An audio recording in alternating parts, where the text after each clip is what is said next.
25 minutes past 8, so England's chief medical officer has warned against mixing unnecessarily in the run-up to Christmas. Despite the stark rise in cases, the Prime Minister is insisting festive plans should not be cancelled over Omicron. The Minister for Care and Mental Health, Gillian Keegan, joins us now. Good morning to you. Thank you for joining us this morning. Seems to be some confusion. You look at the front of the Daily Mail this morning, it was Boris Johnson versus the scientists.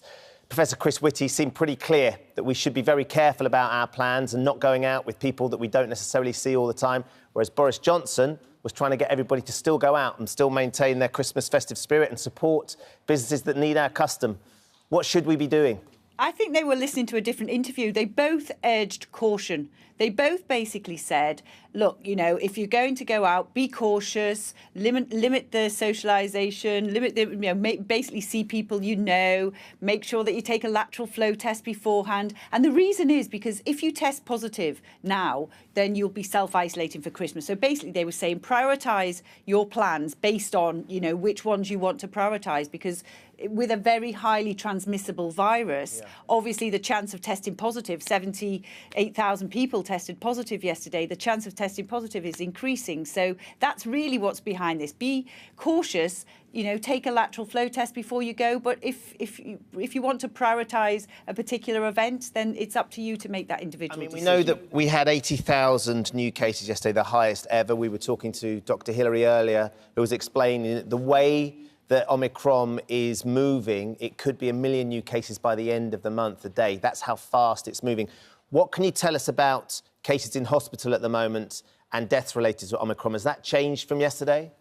We've got 11 confirmed cases with Omicron in hospital, and we have still one person who's died with Omicron. So that's still the same. And of course, that's one of the things we're still waiting for more information from the scientists in terms of severity. But there's a lag on those figures as well, isn't it? So what we're looking at there is what was happening 2 or 3 weeks ago.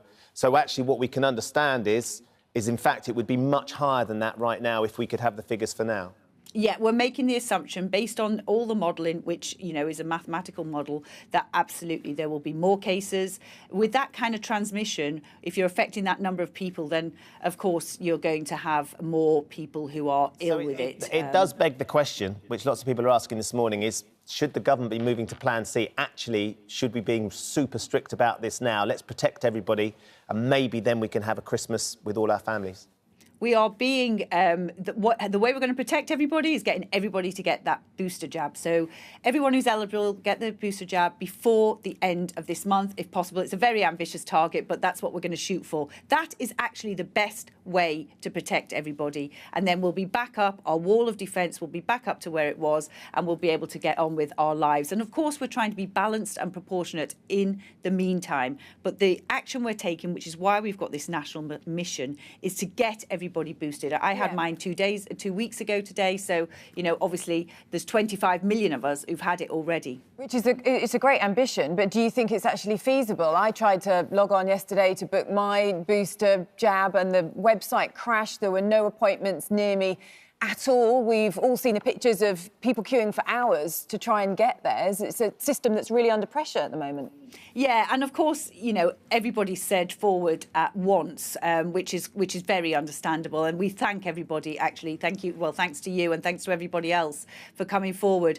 We have upgraded the system a bit more, so hopefully the system will cope. We're setting up mass vaccination centres, obviously more walk-in centres. The military are helping us. We've got tens of thousands of volunteers helping us as well. So a massive thank you to everybody who is involved in this national mission. It's you know, it is ambitious, but we're going to give it the very best shot that we can. Yeah, I mean, the booster plan is just a part of the fight, isn't it? When we look at the restrictions and you know, Ben was talking about the mixed messages between what the government is recommending and what the scientists, what the medical experts are saying.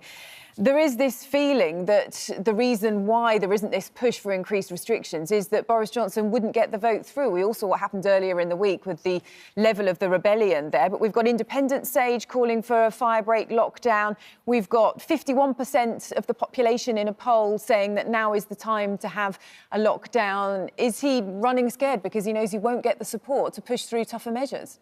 No, I mean, what you saw this week was the sound of democracy. You know, obviously not everybody has the same opinion. And these are really difficult to make these balances. You know, the balance between protecting public health and also, the civil liberties, the amount, people having the freedom to live their lives as they choose. So this is a very, very careful balance. And we tried to strike that balance all along and be balanced and proportionate. Obviously, we had the vote, we had a long debate and discussion on, the pros and cons. And it's very difficult making these decisions without full information on the severity, etc. So we are still waiting for more input from the scientists. It is difficult to make these decisions, but we're trying to take a balanced approach. And I think we've got the balance about right. I don't think anybody wants to go back to a lockdown. It's much better for us to get boosted, get our wall of defence back up to where it was and, be able to deal with it and manage it that way. That's why we're putting all our effort into bringing forward the booster programme. Of course, we have mask wearing and we have lateral flow tests, which we're encouraging everyone to take before they go and mix with people. One of the sectors that is being severely hit by the directives that we're being given, whether people feel they're clear or not, is the hospitality sector. We have Tom Kerridge on earlier today. He's a Michelin-starred chef who I'm sure you are aware of. He recently posted about the 650 cancellations that he has had for his restaurants. We've had our viewers getting in touch this morning saying that they've lost £15,000 worth of business to their restaurant. Chefs saying they have no longer got the agency work up till Christmas because of cancellations. One of the things they're asking is for the Chancellor and the Treasury to step in and offer some sort of support to that sector. They appreciate that public health is paramount. That's the most important thing. But equally, they need some support. What sort of support is the Treasury going to offer? We know that Rishi Sunak is in California on previously organised business. It feels like they need to hear something from the Chancellor or from the Treasury just to understand that they're going to be able to get through, because as I'm sure you appreciate, this is such an important part of the year for the hospitality sector.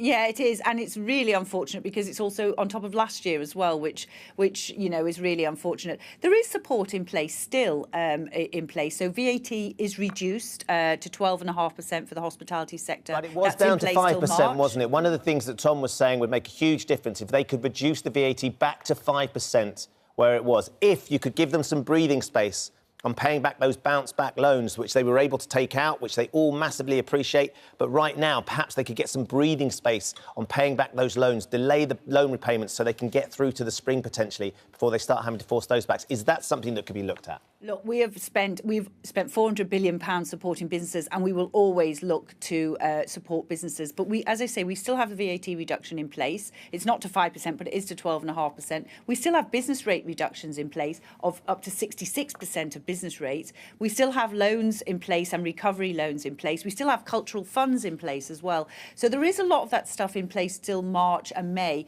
But of course, the Chancellor keeps everything under review, and we're not blind to this issue. We can see that it's having an impact.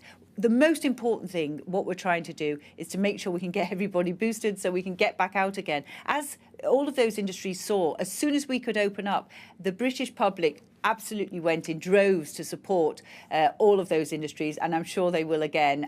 We love going to the theatre, we love going out to restaurants. I'm still going out to the restaurant booking that I have. We'll just take a test before and we'll be cautious.